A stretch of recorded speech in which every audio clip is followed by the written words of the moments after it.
Hi, I'm Louise Larson. I run August Consulting. I am a consultant that guides families on the road to college with the goal of minimizing stress and hopefully finding a great fit for their student. And this is my March webinar, and it is February 29th, leap year, which is leap day, which is kind of fun. And I'm also really happy because I always try to get this done at the beginning of the month, and I often am a couple days or even sometimes a week later with different developments in college admissions. So here I am on the 29th getting this done. So I usually start with news and notes, and this month I'm going to dive into the state flagship conundrum, which came out of my February webinar when I was talking about it. And I said, boy, the state flagship conundrum. And I said, that is what my March webinar is going to be about. So I start with news and notes, just what's gone on in college admissions world in the past month. And there's always little stuff going on, always little tidbits of news. So here we go. I heard a great thing on a webinar I was on, and it talked about what is the recipe for student success when they get to college. And the recipe, this person said, was purpose plus belonging equals student success. And when you think about that, when you really have a sense of belonging, it's so important to feel like you belong. And if you have a purpose, if you found an area of study that you've really engaged with, or something that's got you excited about your learning, and you feel a sense of belonging. And the way you get a sense of belonging is certainly visiting colleges and seeing if the campus, if you see people on the campus you think you could be friends with, or you like the vibe or the energy. But one of the really important ways of developing belonging is plugging yourself into a couple of different things. Every student will have their courses, they will have their dorm, but it's so important to find a couple other places. It could be a part-time job, it could be some volunteer work, it could be an athletic club or team, it could be having a little radio show. But if you find get yourself plugged in a couple different places, maybe they might not all work out, but you will probably start to have a little bit of a sense of belonging. And that can be a really important part of being successful once you get to college. Because I always say that college admissions is really not what families should be stressed about. The stress is much more around, are you going to arrive on that campus ready to engage for 8 semesters with a sense of purpose? And what are you going to study? What are you going to do? And come out on the other end with a degree and hopefully a little bit of a plan of how to move forward out of college. So I have some data on that. This just came out. 2.5 million students started college in 2017. So 2.5 million started in 2017. 62% of those students finished college in 2021. That isn't a great number. Now I know that, those kids were definitely the pandemic era kids for sure. A lot of kids maybe took time off or had to extend their studies. I know that. But that's really where I think families should be focusing their energy, not so much on getting in. You can get into college, but what's going to happen when you get there? So I thought that was a really important statistic. The other thing that I just did, I started to look at scattergrams with families. So if you don't know what a scattergram is, it is most high schools will have a platform for college admissions where you can see the data of the students from that school and where they got in or didn't get in or got waitlisted. And you can also see those students' GPAs and test scores. And then you can plot where your student is, and it gives you a little bit of a sense of more context. The national data is always useful, but then you can get a closer look on how colleges evaluate students from your school. And it was really illuminating because this school showed data from 2019 on. So they are basically showing 5 years of data, give or take. And so we'd look at a school 2019 to now and say, okay, maybe this is a reach, maybe it's a target, maybe it's a likely. But I said, for every school, I don't want you to go for, we'll look at the 2019 to current data, but I want you to look at 2022, which is the post-test optional, movement.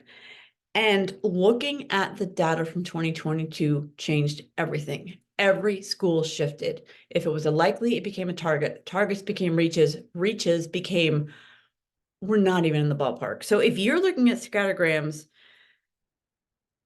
different high schools offer different amounts of data, but they often offer the ability to sort the data by year and do different timeframes.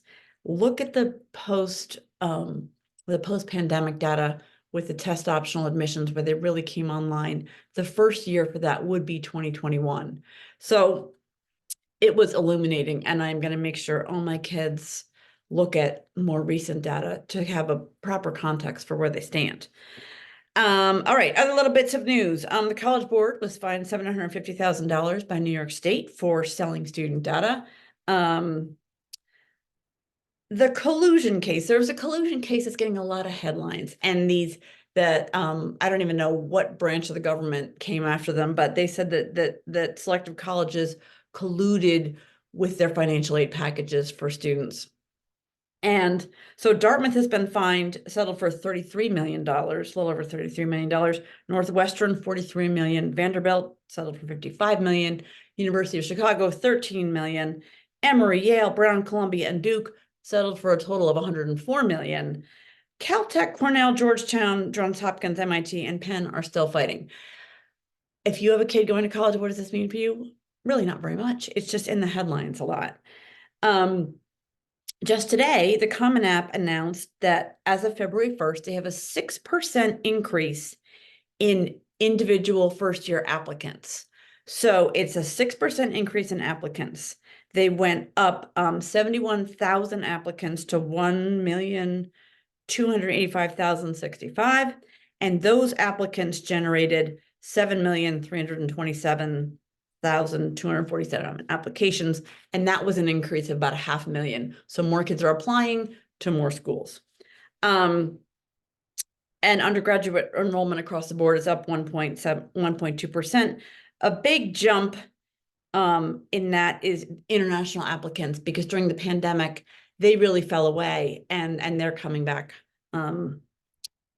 because they can get here, they can get visas. It was very hard to be an international student during the pandemic. New York State and California legislatures have put forth some sort of bill to ban legacy admissions at private colleges. Is that going to go through? Is that even enforceable? I don't know, but we'll see. And Cornell and Princeton have dropped their dean's list. They're not offering student spots on the dean list anymore, to address a culture of perfection and effect on mental health. Penn dropped theirs last year. I read this and I thought it was so true.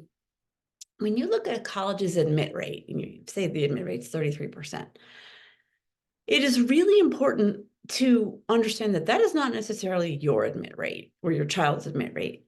That depends on specific programs they're applying to and the institution's institutional priorities. What are they trying to do that year? Are they trying to raise their SAT scores, bring in more low-income students, get more males, get more kids from the Northwest? You never know what their institutional priorities are. So it's important to just look at admit rates in that context. University of Washington is up 10% to 69,000 apps. That's a pretty big jump for them. And Rutgers went on the Common App this year. So prior to this year, they had their own proprietary application. So they went on the Common App this year, and last year they had 40,000 applications, and they anticipated getting 63,000 this year. And they actually got 66,000.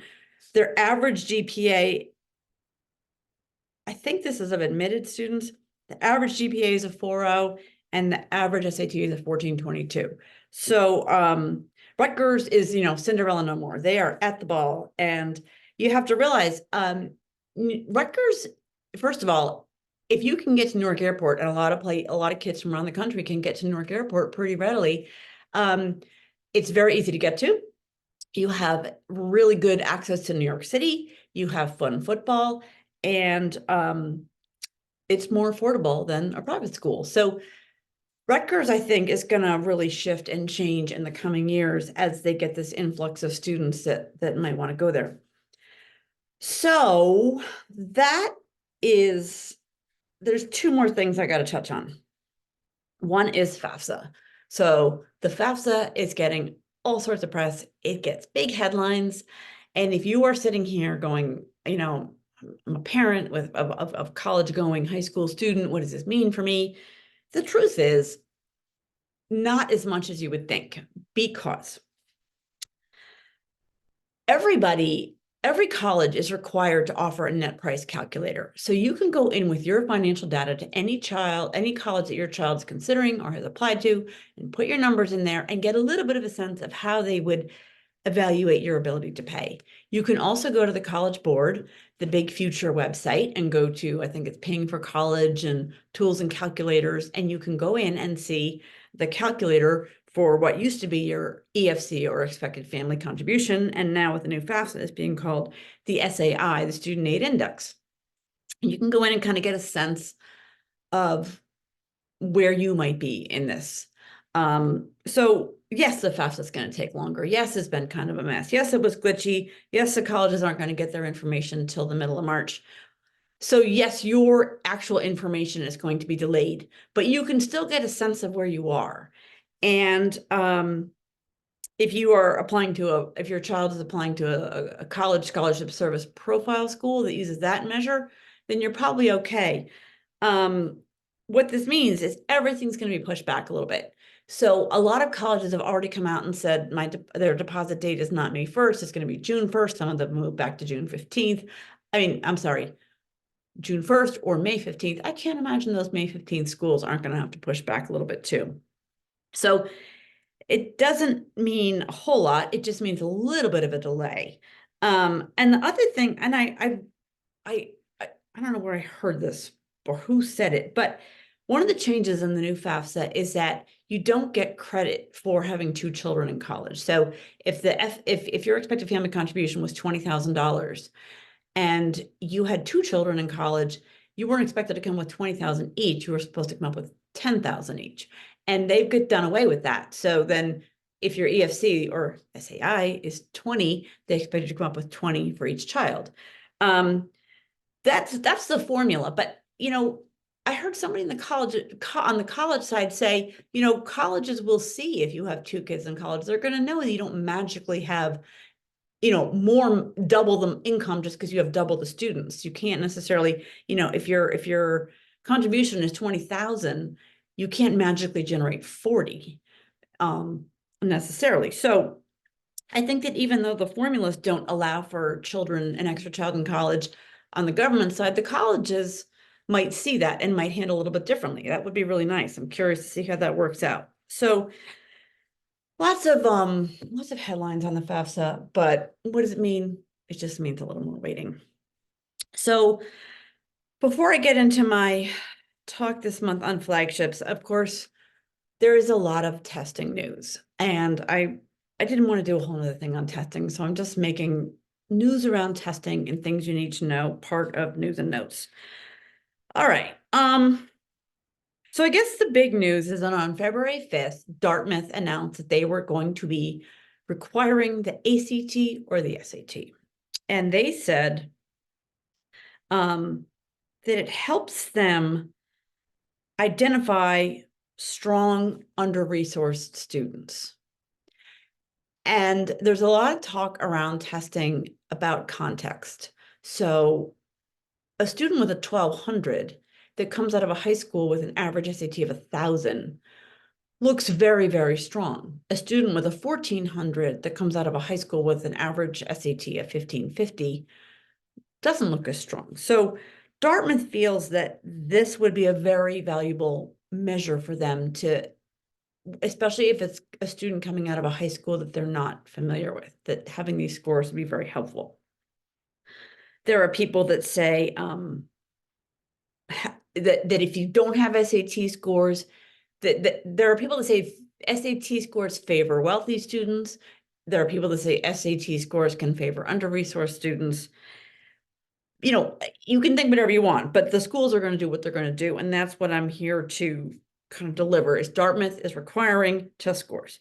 And their director of admission, Lee Coffin, he came from Connecticut College to Tufts, and now he's at Dartmouth. And he actually has a superb podcast called Admissions Beat. Anyway, I don't know if it's plural or not, but he has a very good podcast. I listen to it regularly, and he said, but he didn't say it in his podcast. He said when he was being interviewed why Dartmouth was going back to test required, he said, some of the metrics that colleges used to use to measure or evaluate students have fallen away. One of them is class rank. Class rank used to be a normal standard thing. You could see where the student ranked in their class. That a lot of most rare is a school with a college going culture, public or private, that ranks their students anymore.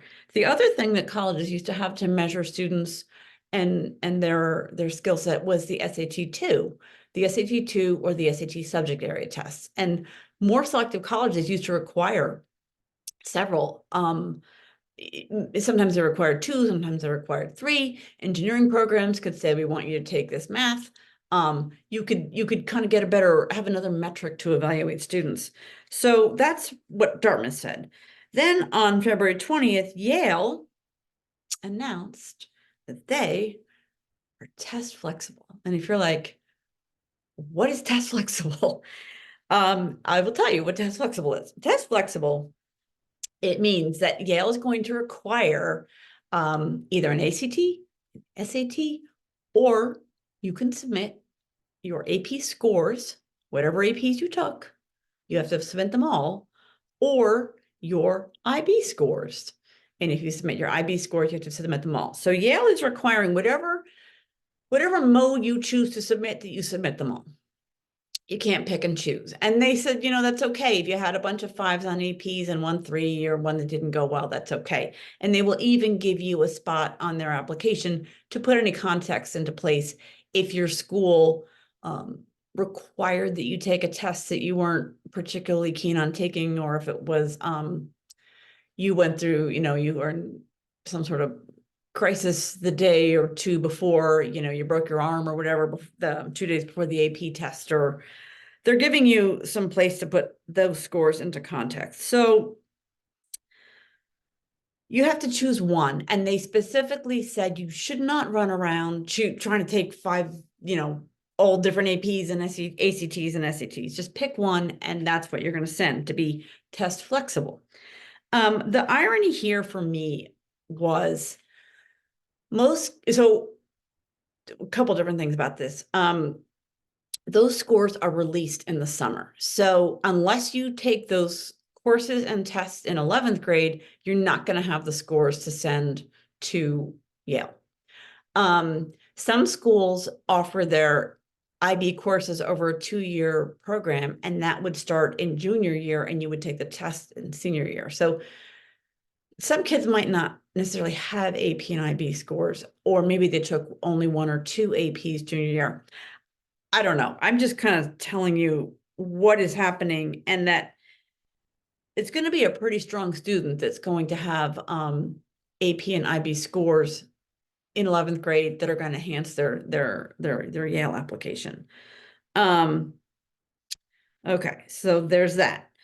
In the same vein, like days after Yale announced that they were going from test optional to test flexible, the University of Michigan announced that they are going from test flexible to test optional, which is the opposite of what Yale did. So let's just kind of review.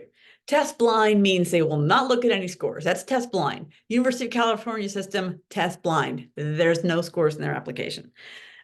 Test optional means you can decide to choose your test scores and send them if you feel like they enhance your profile.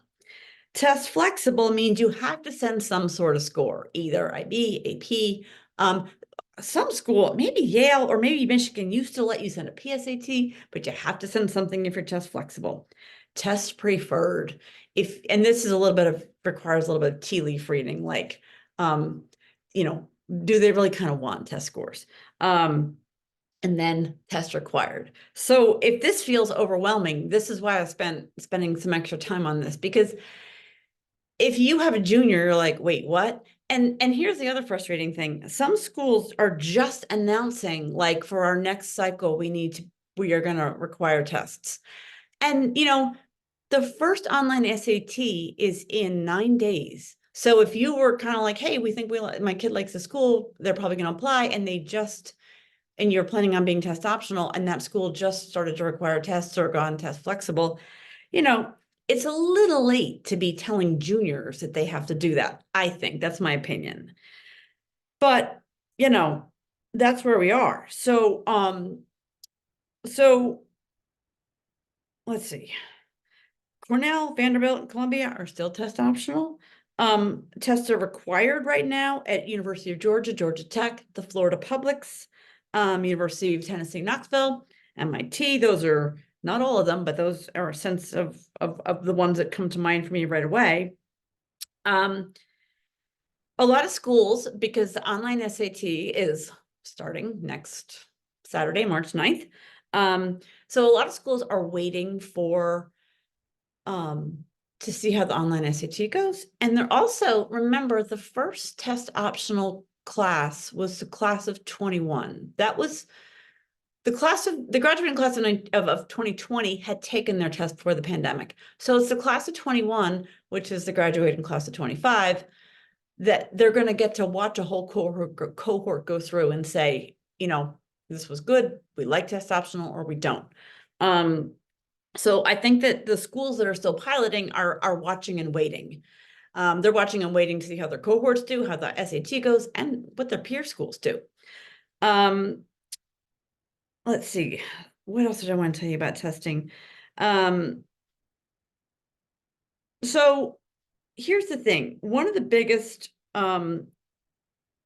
things that is a challenge for students who are actually submitting applications right now, not right now, but like the next group coming through, is, do I send my scores? Do my scores help me? Do my scores hurt me? And that is a very individual decision for every student with their specific scores and the specific schools that they're applying to. There is no perfect litmus test that you can take. You really have to look and think. One thing for sure, I think there will be more change. There will be more change. And as I said before, the University of California system does not it's test blind. So there's a whole culture in California of like, maybe I don't need to take those tests. Every college in the country recruits in California and knows that there's a little bit of a culture there, like, maybe I don't need to take those tests. So, the UCs don't require them. So, if you want to recruit California kids, requiring test scores might thin the pack out a little bit. So there's a lot of different variables here. But at the end of the day, what is sort of maddening, and my goal is to try and help families not feel like they're drinking out of a fire hose, but you might feel like after my little testing blurb, you're like, I feel like I'm drinking out of a fire hose again. But what's maddening to me is it's none of this serves students. None of the serve students. It is, if it feels complicated, it sort of is. What I'm telling all my kids, 11th on down, is you probably need to test. You probably need to give your best prep effort and give it the best shot you can. We'll see how the online SAT goes. And you probably need to do the best you can with the scores so that when you go to apply, we have the most options. Because I think by the time, like, if you're in 10th, 11th grade, schools are still saying, hey, you know what, we think we're going to need scores. If you had planned on applying to Dartmouth, if you're in 11th grade and you're applying to Dartmouth, they announced on February 5th. I'm pretty sure you couldn't sign up for the March 9th SAT, like, on February 5th. I'm pretty sure that was probably closed. Or even if you could you get a seat where you want to sit, where you want to take the test? So that's where we are. None of this serves students, and it is very overwhelming. And I will be keeping an eye on this and, trying to give as good a guidance as I can. So, all right. So this month, I need to have a drink of water before I kick off. What I want to talk about this month is the Flagship Conundrum. So The flagship conundrum is what I have been seeing since the class of like 2022. I'm seeing it with the class of 2024 right now. So and again, I could have gone like way deep on this, but I'm trying to keep it manageable for families that are just trying to gather information. So flagships, I like flagships. I think they're great. I think that they offer some very unique things. And I have a child who has graduated from a flagship, the University of Vermont. I have a child attending a flagship, the University of Utah. So I'm a fan. So here's why I like them. They tend to have very gorgeous traditional campuses. They tend to have very dynamic towns built up around them. If you think of a town like Athens, Georgia, or Ann Arbor, Michigan, or Boulder, Colorado, these really neat, vibrant towns. They tend to be larger. They tend to have something, at least one, if not multiple, sports that have a sense of school spirit and everybody's cheering on the team, either hockey, basketball, or football typically. They tend to have a broad curriculum. So if you go there and you think you were going to do one thing, but then you think, you know what, I think I really want to do this other thing, you can probably move around. Not always. Some of them are, more like in more hard lanes. But if you go to a state flagship and you've done well, and then you say, hey, you know what, I think I want to move into a different area, it's going to be more viable than if you're at a tiny school and they don't even have the program that you want. Cost. State flagships, if you are in state, I mean, there's no more, I shouldn't say there's no more. There's one of the most affordable ways to attend college is to go to a public flagship in your state where you are an in-state resident. Even if you are out of state, these schools are probably going to be cheaper than a private school. So and some of them give merit money to out-of-state students. So it is entirely possible that you could start at a much more manageable tuition starting point and get some sort of merit scholarship. And all of a sudden you're like, this is great. The thing is, with the cost, whether you get a merit scholarship or not is probably still going to be more manageable. And there's a whole tier of families that do not qualify for need-based aid. So they're not getting financial aid. And there's a whole tier of selective schools that only give aid to students that have that generate need. So that leaves a lot of middle and upper middle class families that maybe can't spring for what at this point would be potentially $90,000 a year. And they say, wow, this state flagship was 60 and they got $10,000 scholarship. That looks a whole lot better than the private school that wants 90. So cost is a big part of these in-state schools. They used to have pretty manageable admissions thresholds. And that's why I want to talk a little bit about this. They had more manageable admissions thresholds. They are, in my opinion, one of the last bastions of diversity. And I don't mean just like, racial or ethnic or anything. I mean, every type of kid. And one of the things that private schools can really lose is their socioeconomic diversity, because especially if it's a school that gives need-based aid only, they really take care of students that generate financial need. The kids in the middle, they don't give any money to, and then they bring in wealthy full pay students. So what you get at a state flagship is you get kids from urban areas in that state, you get kids from rural areas in that state, you get police officers and teachers' children, that middle that maybe misses at some of the private schools. You just have a range of kids on these campuses that is very hard to generate almost on any other type of campus. In 1985, Richard Mall wrote a book called The Public Ivies, and he identified campuses that had the hallmark of an Ivy League school in terms of their style and architecture and what they offered, that these schools were kind of like attending an Ivy League school. These schools were the College of William and Mary, Miami University of Ohio, the UC campuses, University of Michigan, University of North Carolina, Chapel Hill, University of Texas, Austin, University of Vermont, and University of Virginia. So those were the original public Ivies. Since then, also suggested that might be in this field might be Colorado Boulder, University of Georgia, University of Illinois Urbana-Champaign, Penn State University, not university, Binghamton University in the SUNY system, Wisconsin-Madison, University of Washington, and Georgia Tech also get honorable mentions for having some of those hallmarks.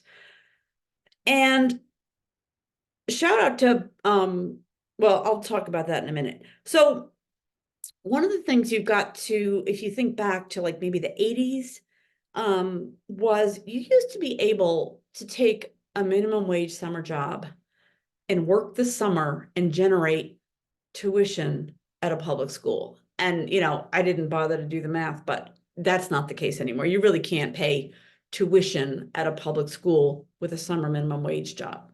So when you think about those economics, what used to be, what has happened is over the past 30 years, or maybe a little more, states have cut and cut and cut support for their public institutions. And as these colleges tried to move forward, they looked to out-of-state students to bring money.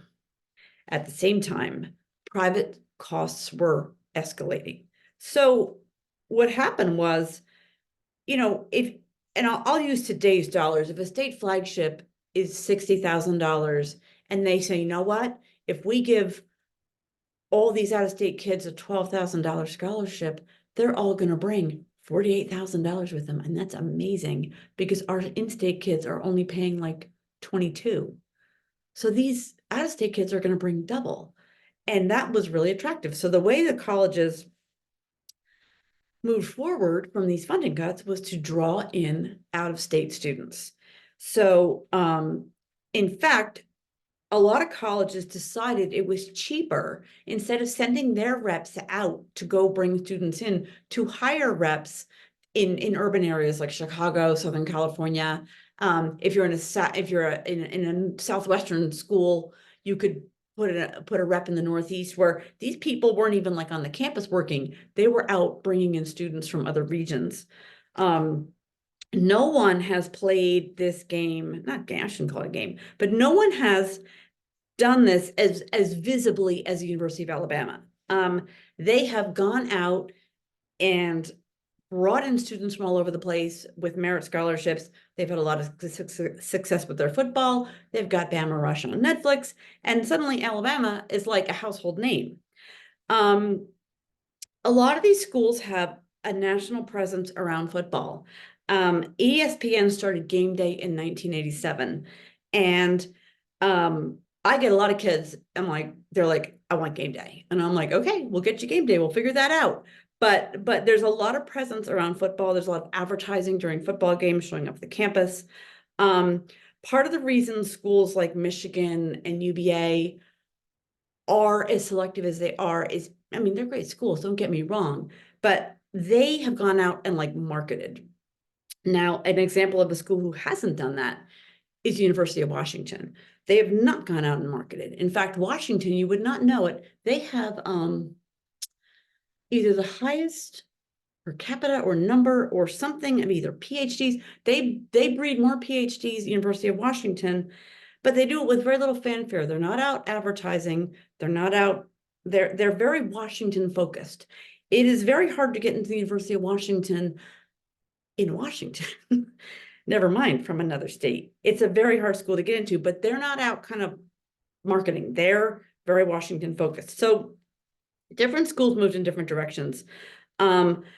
University of Virginia and University of Vermont are the only two public flagships that offer binding early decision in the same ilk of like a lot of very selective private schools. They offer binding early decision. So the thing about these schools, if you go to a public flagship to visit near you, wherever, it doesn't matter if your student says, I don't want to go to that school, it doesn't matter. If you go to that school and your child likes it, there's a good chance that they will like other public flagships because they have a lot of similar hallmarks. If you go to a public flagship and your child goes, oh my gosh, this is too much, too big, I can't, no, I need something smaller, that's great. You know that probably you don't need to go fly and see, Michigan or Indiana University. I was with a family. They were looking at the University of Vermont. They were people I knew personally. They had a son at the University of Michigan, and they were taking a younger child to see the University of Vermont. I was with them, and the father was walking around Burlington and the UVM campus going, this is like a little Michigan. It's just like a little Michigan. So these schools are similar. Not maybe that's not right, but similar in size and scope. So what has happened that we are in this conundrum is there's become a massive musical chairs. People are out recruiting from other states. Everybody's out recruiting from other states. So it's this musical chairs, and a couple different things have happened. State flagships are enrolling far less students from their state. And so what does that mean? 45 state flagships enrolled a smaller share of in-state students in 2022 than they did 20 years prior. University of Alabama used to enroll 76% of their student body was from Alabama. They are now at 35%. University of Arkansas went from 80% students from Arkansas to 39%. So you can see that they are bringing in less, that is harder for, I don't know if it's harder, well, certainly in some schools it is harder to get into your flagship in state. And a couple different things happened.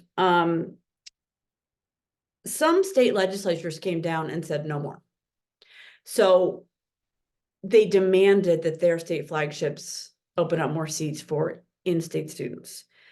They've done this a couple different ways. Texas takes the top 6%, Texas Austin takes the top 6% of students in any public school. So if you're in a top 6%, you have an automatic admit to Austin. So if you're an out-of-state student at Austin, it is very, very hard to get in.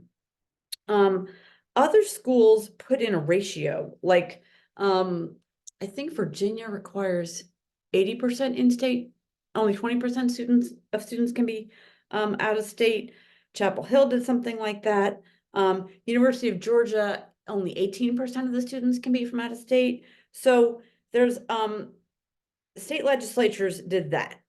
That was one of the things that they did, because at the end of the day, these are taxpayer funded institutions, and you want your, you want to have the option to have send your child to your state flagship at the in-state cost, and it became harder and harder to do so. I will give a shout out to University of Buffalo in the SUNY system. They enrolled the 94% of their student body is from New York State, so good for them. So what has happened, a couple different things, is in the post-pandemic test optional era, there became an overwhelming number of applications. These schools were swarmed with applications. The numbers, I mean, I won't bore you with the numbers. A lot of them went 50, 60, 70, some of them doubled. I wrote down one of these. University of Tennessee, Knoxville, 10 years ago had 17,000 applications. 2 years ago, they had 51,000. I mean, they tripled in 10 years. So these schools were overwhelmed with applications. They didn't have test scores, so they had one less metric to work with.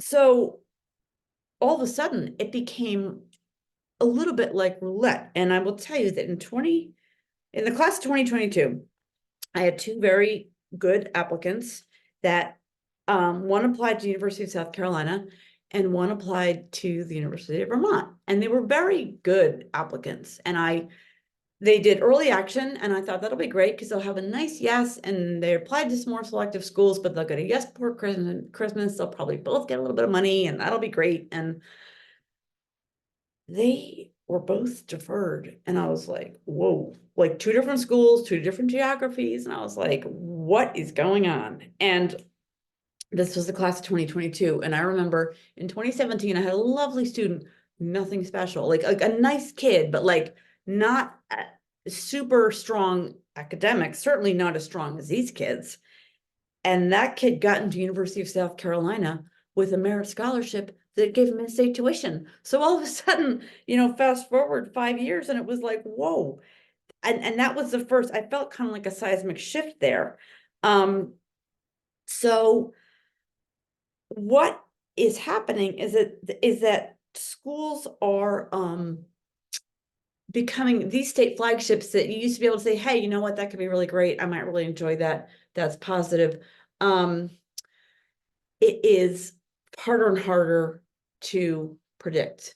Okay, so I just got a text from a kid that just got waitlisted at the University of Tennessee, and this is exactly what I'm talking about. I can't believe I'm taping this right now, and I just got this text. Tennessee is out, and this kid is waitlisted. Okay, so here's the problem. So let me keep going. All right, so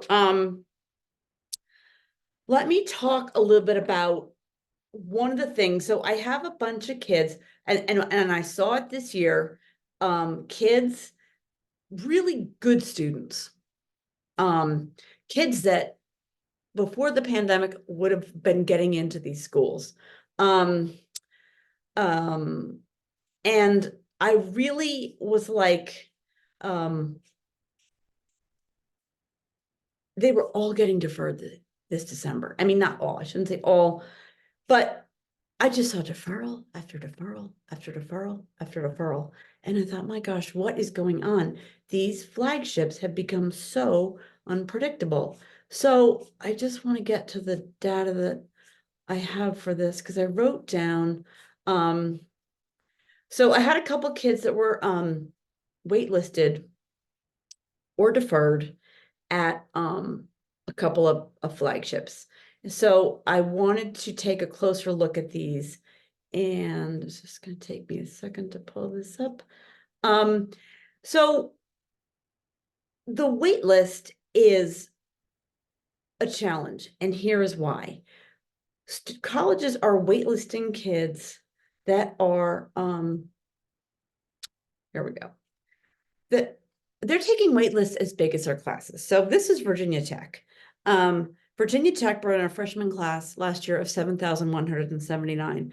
They offered the wait list to 12,348 students, and 7,148 students accepted spots on the wait list. So the freshman class and the accepted spots on the wait list are the same number. Are they expecting the whole class isn't going to come and they're going to fill up from the wait list? I don't know. And from that wait list of 7,000 students, they took 0. The year before, the numbers were very similar, but they took 2,458 kids off the wait list. So when a kid said to me, I got waitlisted at Virginia Tech, what do you think my chances are? I'm like, I don't know. Last year they took 0. The year before they took 2,458. I don't know. It's very, very unpredictable. I did a deep dive on Virginia Tech and University of South Carolina because I had some kids that were waitlisted or deferred to them. And South Carolina, gives you another sense of the numbers. In 2018, they got 26,000 applications. So 2018 wasn't that long ago. 6 years later, they went from 26,000 applications to 42,000 applications. No more seats. So again, their waitlist numbers are crazy. Their waitlist, they're offering the waitlist to a similar number of students this year and last year. Well, I mean, last year and the year before, as big as their freshman class. So the challenge for me, for anybody on this shepherding a student through high school and into college, is that these schools across the board have become so unpredictable. They are so in demand. They're in demand for a lot of reasons, why I listed, but they're beautiful campuses. They have great school spirit. At some of these flagships, you can have an alumni network. I mean, Ohio State, I mean, those people, they're like, God bless them. I mean, if you're an Ohio State alumni, you've got a major network. Same thing at Michigan. You have, there's a reason people want to go to these schools. They offer some affordability. They offer superb educations. They offer a lot of great stuff. But with the backlash from the states about ratios and percentages, and by the way, New York State, I forgot to share this. What is it? New York State and somebody else. Forgot where I wrote this down. New York State and one other state are in the process of trying to put ratios in too for their students so that kids don't get shut out. But back to what is the essence of the conundrum is the backlash. The ratios are harder. These schools are swarmed with applications. They become increasingly unpredictable. And that is the challenge, is trying to develop, when you have a student and you're trying to develop a list, to say what is reasonable here. And I had so many students deferred, and I've had so many students waitlisted at these schools. And when I go into the data, it continues to be very, very unpredictable. So I hope, I never want to be Debbie Downer here, but if you have a student that's applying to state flagships, you just have to really take a closer look at how they manage their ratios. I mean, Texas Austin, extremely difficult to get into. University of Florida brings in a freshman class of 9,000, and like 500 of those kids are not from Florida. So you just have to know the pool that you're applying into. Chapel Hill, same type of thing. So you just have to unfortunately, as desirable as these schools are in many ways, there is just an unpredictability, and that's sort of the conundrum. So my advice to families is this: to just take a long look at your school's more recent scattergrams, to look at that school's actual policies around in-state, out-of-state ratios, or do they accept a certain amount of students like Texas does? And just get a sense of exactly what it is. And if you're at a school's presentation, they'll tell you, I mean, they might give you hard data, but they will give you some direction on that. So that's what I have for this month. And I don't know what I'm going to do for next month, but I hope that this was useful in terms of understanding that the FAFSA does not matter for you that much. Is just going to move things out. You'll get the information eventually. Testing continues to be confusing, but probably the best plan is to just plan on testing and prep and do the best you can, and to just know that state flagships require a second look in terms of their determining their predictability. So thank you so much for tuning in.